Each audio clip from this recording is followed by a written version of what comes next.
crew. We are talking about surrealism today, beyond reality. We are making surreal self-portraits, which means we are going to draw ourselves as realistically as possible. And then in the style of Rene Magritte, we're going to put an object that is important to us in front of our face. So I would suggest starting with a pencil. I'm going to draw with a Sharpie. Just like we did last week, we are going to make some clothes. The trickiest part today is going to be finding the right amount of space to leave your head. So I would suggest starting there. So go ahead and sketch out super lightly the place where you're going to put your head. Or, in our case, not put our head, right? From there, your neck comes down, right? And from your neck, then you're going to go ahead and add your shoulders in. You don't want to get your shoulders too big. Thinking about proportions, meaning your shoulders should be in a similar size as your head. Like it would make sense in reality if your head was that big. Right now, my head looks a little big for my shoulders, so I might extend it just a little bit more. There we go. Just extend it out a little bit. That looks better to me. Maybe my neck's a little wide, but I think that's going to work for me today. Okay. Then if you would like, you could add a hat.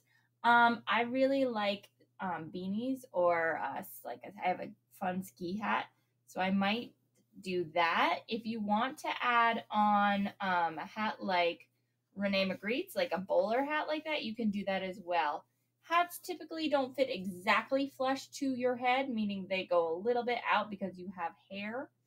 I have mine a little bit crooked because I tend to have mine falling off. I'm going to add just a little bit of the pom-pom. So if you see right here, I have a little bit extra space, so I could have drawn bigger, but I'm pretty happy with the size I have right now. Like last week, you're going to be able to add any detail you want onto your clothes, okay? It could be a message about you. It could just be your favorite shirt. It should not be something you hate, right? Like you're not going to sit here and draw you and hate it. So my hair is long, so I'm going to start adding in some hair. There's some hair over here. Just lightly sketching it in. My hair is pretty long. Some goes behind my shoulder, some goes in front of my shoulder. Same thing on this side. I have some hair going down in front. I also have some hair back here. And it's just, I just have a lot of it. I have to make sure it's going onto the hat. Okay, so I have hair. Everything is drawn really lightly, so you can go back and fix anything that you want. So now you have to think about what's going to go here, okay?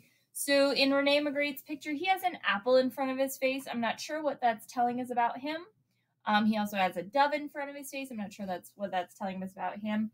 But for me, I'm going to put a giant paintbrush because, you know, I'm an art teacher. I really like art. I like to paint. I like to draw. So I have a paintbrush right here. I might also add in a pencil. And I may put them right next to each other so it's kind of covering up my face. They're larger than life, and that's okay. So I'm adding in my pencil right above. So I might go ahead and add some more supplies to mine. It's up to me. If you have one thing that's super important, like let's say a game controller, right? You love playing your Xbox, or you love reading books, you just put one thing in front of your face, that's totally fine. I just have a lot of space here, and because I'm not going to add face details, I just wanted to make sure it fills it up. So I might add a crayon in as well, and then maybe a marker too. Depends on how much space I get to cover with this crayon. So notice I colored over things, guys. So that means that I need to go back in, and I also need to erase things, right? So you have that. I'm going to have another line right here. Changing this in. Just perspective here. I changed my mind on how I see this crayon. There we go. I can go back and add more details to that. That seems to be covering my face pretty well. I'm going to erase out anything I see through my crayon because I can't see through it. Same thing, I can't see through my paintbrush. Can't see through my pencil. And then once you have your basic plan like this, you can go ahead and start coloring. So when I color, I'm not going to deal with my face at all. If you have a skin color and you want to do that, great. You can color that. For me, I don't have a good skin color at home, so I'm going to leave it. The reason I said it would be a good idea, guys, to paint is because paint will fill up a color really nicely and quickly, and it will get an even tone. If you want to do it with markers, colored pencils, crayons, any of those are okay. It is totally up to you. I have some like kind of funky swirls on my hat. I'm just going to add some of those in. If I don't like them, I might go back through and switch it. I'm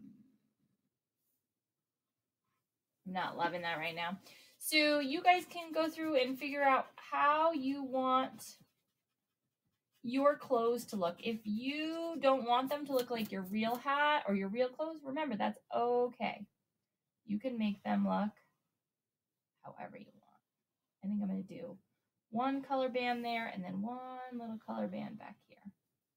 And the middle is going to be a different color. Okay? So I'm going to go ahead and add color now, guys.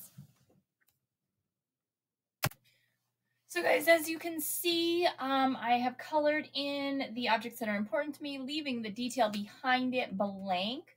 Okay, I'm going to continue on adding my hair. When I do my hair, I want to make sure I go around and I'm not actually going to color over my wonderful details that I just added. Make sure it goes all the way up to your hat line if you have a hat, or you can just have it go right your hair go right over the top of your head if you don't have a hat, and make sure you have it no blank spaces in your hair because you are not bald unless you have lost your hair or you have shaved your hair, in which case I'd love to see your hair if you shaved it. So